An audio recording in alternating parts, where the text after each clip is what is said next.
42% BC కోటాపై patent CM Revanth రెడ్డిదే అన్నారు MLA Kadiyam Srihari. రాష్ట్రంలో 42% రిజర్వేషన్లను వ్యతిరేకమని చెప్పే మగాడే లేడు, పార్టీనే లేదని చెప్పారు. రాష్ట్ర అభివృద్ధిపై కేంద్ర మంత్రులకు బీజేపీ ఎంపీలకు చిత్తశుద్ధి లేదని విమర్శించారు. 12 ఏళ్లలో మోదీ సర్కార్ తెలంగాణకు చేసిందేమీ లేదన్నారు. ఎన్నికలు ఉన్న రాష్ట్రాల్లో బీజేపీ విచ్చలవిడిగా డబ్బు ఖర్చు చేస్తుందని ఆరోపించారు కడియం శ్రీహరి. తెలంగాణను దోచుకున్న కల్వకుంట్ల ఫ్యామిలీ కాంగ్రెస్ ను తప్పుపట్టే ప్రయత్నం చేయడం విడ్డూరమని విమర్శించారు కడియం.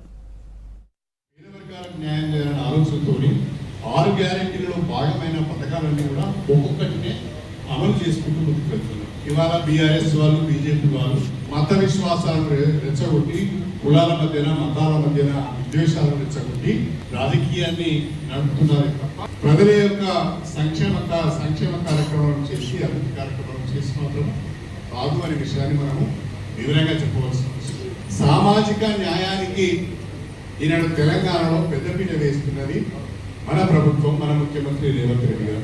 మన రాష్ట్రంలో ప్రధానమైన నిర్ణయాలు మనం తీసుకున్నాం. దాదాపు 3 దశాబ్దాలుగా షెడ్యూల్ కులాల వర్గీకరణ కావాలని ఆందోళన చేస్తే సుప్రీంకోర్టు ధర్మాసనం వర్గీకరణకు అనుకూలంగా తీర్పు ఇస్తే ఆ వర్గీకరణకు చట్టబద్ధత కల్పించిన మొట్టమొదటి రాష్ట్రం తెలంగాణ రాష్ట్రం అని చెప్పండి. అదొకటే కాకుండా ఇవాళ దేశంలో అత్యధికంగా బీసీలు ఉన్నారు, ఓబీసీలు ఉన్నారు.